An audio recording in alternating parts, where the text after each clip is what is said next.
Hello, everyone, and welcome back to another episode of Way to Fluency. I'm Clara, and as always, I'm here with David. Today's topic is one that so many of us can secretly relate to. It's something that sounds a little funny, but also a little painful. I'm ambitious but lazy. Yes, exactly. That phrase might sound like a contradiction, but honestly, it describes so many people, including us at certain points in our lives. Clara, I remember a time when I had so many dreams. I wanted to improve my English, travel the world, write books, maybe even start my own business. But at the same time, I just didn't have the energy or discipline to take consistent action. I would say, tomorrow I'll start.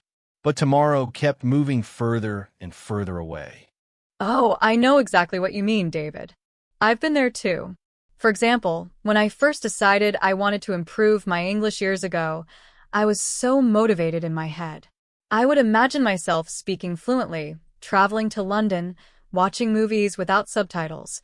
But instead of practicing every day, I spent hours watching Netflix or scrolling through social media. I had ambition, yes, but laziness stopped me. And here's the truth. Ambition without action is like a car without gas. Automobile, it looks shiny, it has potential, but it doesn't move anywhere. And I think many of our listeners might feel the same way. So let me ask you, dear listener, have you ever had a big dream, maybe about learning English or changing your life, but found yourself stuck, always delaying, always postponing? If your answer is yes, don't feel bad. You're not alone. Actually, admitting I'm ambitious but lazy is the first step toward change. Because laziness doesn't mean you're not capable. It just means you haven't found the right strategies, the right motivation, or the right environment yet. And today, that's exactly what we're going to talk about. Yes. In this episode, Clara and I will share practical tips, personal stories, and strategies we've used to overcome laziness and actually take action.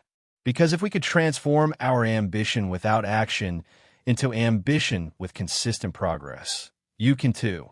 And the good news is, you don't need to change your personality completely.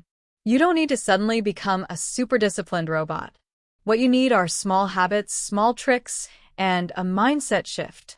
So grab your headphones, relax, and let's dive deep into this topic together. Clara, let's start with why this situation feels so uncomfortable. Because on one hand, being ambitious is actually a beautiful thing. It means you have dreams, you have vision, you want more for yourself. But when that ambition doesn't match your actions, you end up living in this frustrating middle zone. Exactly. And that frustration can become really heavy. I remember waking up some mornings and feeling guilty because I had all these goals written down: improve my English, finish a course, apply for a new job. But instead of working on them, I wasted the day doing nothing productive. And at night, I would think, why am I like this? Yes, and that's the worst part, the guilt. Because ambition without action doesn't just delay your goals. It makes you feel bad about yourself. And the more guilty you feel, the harder it is to start. It becomes a cycle. Dream, procrastinate, feel guilty, and repeat. So maybe the first big idea we need to share is this. If you identify as ambitious but lazy, don't attack yourself. Don't think you're broken. You're simply human. Laziness is often just your brain trying to protect you from discomfort. Learning a language, building new skills, starting projects, they all require energy and sometimes even fear. That's a great point. So if you're listening to this right now and you've been stuck in that cycle, take a deep breath. Let go of the guilt for a moment. Because today, instead of just saying, I'm lazy, we're going to reframe the problem. We're going to find strategies that make action easier and more natural, even when motivation feels low. One of the most important tips that helped me was learning to start small. For example, instead of telling myself I'll study English for 2 hours every day, which felt overwhelming, I started with just 10 minutes. I told myself, Clara, you can do 10 minutes. And once I started, 10 minutes often turned into 20, 30, or even more. Yes, that's powerful. Starting small removes the pressure. I remember when I wanted to read books in English. At first, I imagined myself finishing a 300-page novel, but that was too intimidating. So instead, I said, just read one page. And guess what? After a few weeks, one page became a chapter, and then a whole book. Exactly. The trick is momentum. If you're ambitious but lazy, you need to create easy wins. Because every small win gives you confidence.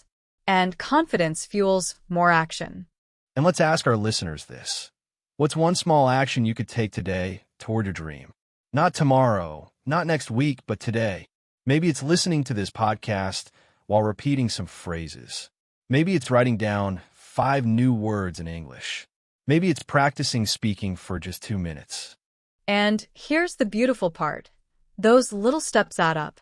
If you commit to small, consistent actions, one day you'll look back and realize how far you've come.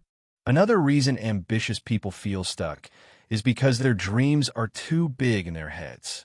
Like, I want to be fluent in English. That's an amazing dream, but it's also very abstract. What does it mean in daily action? Without clear steps, it just stays in your imagination. Yes, I made that mistake for years. I would say I want to be fluent, but I had no clear plan. Once I learned to break it down, everything changed. For example, I divided it into steps. 1. Practice listening daily. 2. Speak at least twice a week. 3. Read something short every night. Suddenly, fluency didn't feel like a mountain, it felt like a staircase. That's a great metaphor, a staircase. And if you're listening, maybe write this down. Don't climb the mountain in one jump. Build a staircase of small, realistic steps. And you know what? Sometimes we overcomplicate things. If your goal is to learn English, you don't need 20 different apps, 10 grammar books, and 5 courses.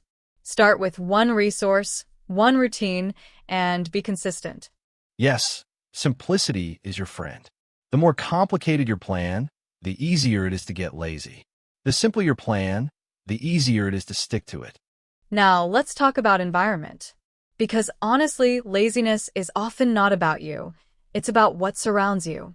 If your phone is full of notifications, if your study space is noisy or messy, if you don't have accountability, then even the most ambitious person will struggle. Absolutely. I discovered that when I tried to study English in my bed with my phone next to me, terrible idea. I would start a lesson and 5 minutes later, I was scrolling Instagram. So I changed my environment. I created a small study corner, left my phone in another room, and suddenly, focusing became 10 times easier. That's such a good example. And also, environment isn't just physical, it's social too. If you surround yourself with people who encourage you, you'll feel more motivated. If you spend time with people who only waste time, it's harder to break the lazy cycle. So, dear listener, think about this. How could you change your environment today to make action easier? Maybe it's organizing your desk. Maybe it's telling a friend your goal. Maybe it's joining a community like this one where you feel inspired. David, something that really helped me was changing how I defined laziness. For a long time, I thought being lazy meant I was weak or unmotivated. But actually, laziness is often just resistance. It's your brain saying, "This feels hard, let's avoid it." Yes, and once you understand that, you can work with it instead of against it. For example, if your brain says studying English is too much, then trick your brain. Do just 5 minutes. Or combine it with something fun, like watching a series with subtitles. Exactly. Instead of forcing motivation, build systems. If you wait until you feel like it, you'll never start. But if you create routines, reminders, and habits, action becomes automatic. And maybe ask yourself, are you really lazy, or are you just tired, stressed, or lacking clarity? Because many times, what looks like laziness is actually exhaustion or confusion. When you rest well and have a clear plan, you suddenly don't feel so lazy anymore. So, to everyone listening who identifies as ambitious but lazy, here's our final message. You are not broken. You are not hopeless. You already have ambition, and that's a powerful gift. Now all you need are small actions, simple steps, and an environment that supports you. Yes, don't aim for perfection. Aim for progress. Even if you only improve 1% each day, that's still movement. And movement is what turns dreams into reality. So let's leave you with a challenge. What's one small action you can take today? Not tomorrow, not next week, but today that will bring you closer to your dream? Write it down and then do it. And remember, Clara and I have both been there. We know what it feels like to be ambitious but lazy. But we also know the joy of breaking that cycle and finally seeing progress. And if we could do it, you can too. Thank you so much for joining us in today's episode of Way to Fluency. If you enjoyed this conversation, keep coming back every day. We're here to support you on your journey. Stay consistent, stay kind to yourself, and keep moving forward. See you in the next episode.